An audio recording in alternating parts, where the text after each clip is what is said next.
I never thought I'd have to defend my own home with my bare hands until 3 fake cops kicked down my front door at 2 a.m. The sound of splintering wood still echoes in my head. But what happened next? Well, let's just say they picked the wrong house and the wrong homeowner. My name's Mike, and I'm a former Marine who thought suburban life would be peaceful. I was dead wrong. What started as HOA harassment letters turned into the most terrifying and satisfying night of my life. These guys thought they could intimidate a veteran with fake badges and hired muscle. They had no idea what they were walking into. By the time the real police arrived, 3 grown men were zip-tied on my living room floor, crying like children and begging me not to press charges. But I'm getting ahead of myself. Comment which country you're watching from, because this story will make you question everyone in authority. Let me take you back to where this nightmare began, because what happened that night changed everything. 6 months ago, my wife Sarah and I moved into what we thought was the perfect neighborhood in suburban Phoenix. Tree-lined streets, well-maintained homes, and a homeowners association that promised to maintain property values and community standards. I should have seen the red flags immediately. The HOA president was a woman named Patricia Wells, think Karen stereotype but with actual power. Blonde bob haircut, always carrying a clipboard, and the kind of person who measures your grass with a ruler. She introduced herself the day we moved in, but her smile felt like a threat. "Welcome to Meadowbrook Estates," she said, handing me a thick packet of rules. "I'm sure a military man like yourself appreciates order and discipline." How did she know I was military? I hadn't told anyone yet. Sarah noticed it too. "Something's off about her," she whispered after Patricia left. "My wife has great instincts, comes from being married to someone who's seen real danger overseas." We both felt like we were being watched from day one. Our house was a modest 2-story, with a small front yard. Nothing fancy, but it was ours.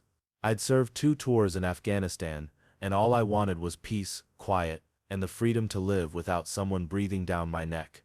That freedom lasted exactly 3 weeks. The first letter arrived on a Tuesday, violation notice in bold red letters. Apparently my lawn was 0.3 inches too tall. The fine? $200 for grass that was barely touching my ankles. Sarah laughed it off. "Just pay it, honey. Pick your battles." But I'd learned something in the military. Bullies don't stop when you give them what they want, they escalate. The second letter came a week later. This time Patricia claimed our mailbox was non-regulation black, instead of the required colonial blue. Another $200 fine. Then it was our porch light. Apparently LED bulbs weren't allowed, only incandescent. Another fine. Our Halloween decorations? Excessive and inappropriate. More money. By Christmas we'd received 14 violation notices, totaling nearly $3,000 in fines. But here's the thing. I started checking the HOA bylaws, and half these rules didn't exist. Patricia was making them up. I tried reasoning with her at the next HOA meeting. "Bad idea. Mr. Chen," she said, using my name like it tasted bad. "Your military background doesn't give you special privileges here. You will follow the rules like everyone else." The way she said military background, with disgust, told me everything I needed to know. This wasn't about lawn care or mailboxes. This was personal. That's when the harassment really began. Patricia started driving by our house multiple times per day, taking pictures. She'd park across the street and just watch. Sarah began having panic attacks. She'd served too, as a nurse, and recognized psychological warfare when she saw it. "She's trying to make us move," Sarah said one evening, peeking through the blinds. "Look, there she is again." I installed security cameras the next day. Best decision I ever made. The footage showed Patricia and 2 men I didn't recognize walking through our backyard at night, measuring things, taking photos with flash photography. They were trespassing, documenting everything, building some kind of case. But a case for what? The answer came in March. A certified letter claiming we owed $8,000 in accumulated fines, and that legal action would commence immediately if payment wasn't received within 48 hours. I called a lawyer. He laughed. "Mike, half these violations are fabricated, and the other half are for amounts that exceed what your HOA can legally fine. This woman is running a scam." That's when I realized the truth. Patricia Wells wasn't just a power-hungry HOA president. She was running an organized operation to drive out homeowners and somehow profit from it. But I had no idea how deep this went, or how dangerous it would become. The fake police showed up 2 weeks later. It was 2:17 a.m. when I heard the first bang on my front door. Not knocking, pounding. Police, open up. Sarah grabbed my arm. Mike, what's happening? I checked the security camera feed on my phone. 3 men in what looked like police uniforms. But something was wrong. Their badges looked like Halloween costumes. Their posture was all wrong. And one guy was holding his gun like he'd never handled a weapon before. Those aren't cops, I whispered. Crash.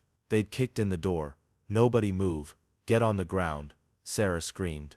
I stepped between her and the intruders, my training kicking in automatically. Show me your badges, I said calmly. The biggest guy, about 6'2", maybe 220 pounds, stepped forward. We don't have to show you nothing. You're under arrest for violating court orders. What court orders? From what jurisdiction? That's when I saw it. His badge said Meadowbrook Security in tiny letters at the bottom. These weren't police officers, they were private security, dressed up like cops, trying to intimidate us into compliance. Last chance, he growled. Get on the ground, or we'll put you there. No, I said. He reached for his weapon. Big mistake. I moved like I hadn't moved in years. Muscle memory from a decade of military training. One step forward, grabbed his wrist, controlled the weapon, and swept his legs. He hit the floor hard. His partner rushed me. I caught him with an elbow to the solar plexus, dropped him with a knee to the thigh. The third guy, the smallest one, just froze. Sarah, call 911. Tell them we have intruders impersonating police officers. All 3 men were on the ground, and I hadn't thrown a single punch, just controlled, precise movements designed to neutralize threats, without causing permanent damage. You can't do this. The first guy wheezed. We're police. No, you're not. You're trespassing in my home, impersonating officers, and threatening my family. Those are felonies. That's when they started crying. The real police arrived 8 minutes later. 3 patrol cars, lights blazing.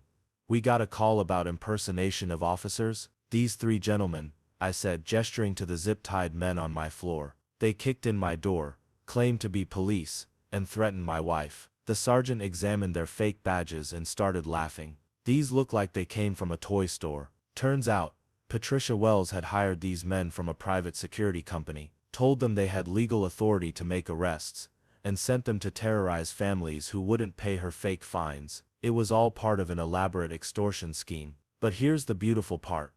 My security cameras had captured everything. The break-in, the threats, the fake badges, everything. Patricia was arrested the next morning on charges of conspiracy, extortion, impersonation of officers, home invasion, and about 6 other felonies. The 3 fake cops, they got hit with breaking and entering, impersonation, assault, and criminal conspiracy. The HOA board held an emergency meeting and stripped Patricia of all authority. Turns out, she'd been skimming money from the community fund and using fabricated fines to cover her tracks. My lawyer filed a lawsuit against the HOA for $50,000 in damages. We settled for $35,000 and a written apology. But the best part? The entire neighborhood came together after this. Turns out, Patricia had been terrorizing everyone, not just us. Families had been moving away for months, afraid to fight back. Now she's facing 3 years in prison, and our neighborhood is actually peaceful. They thought they could break into my life,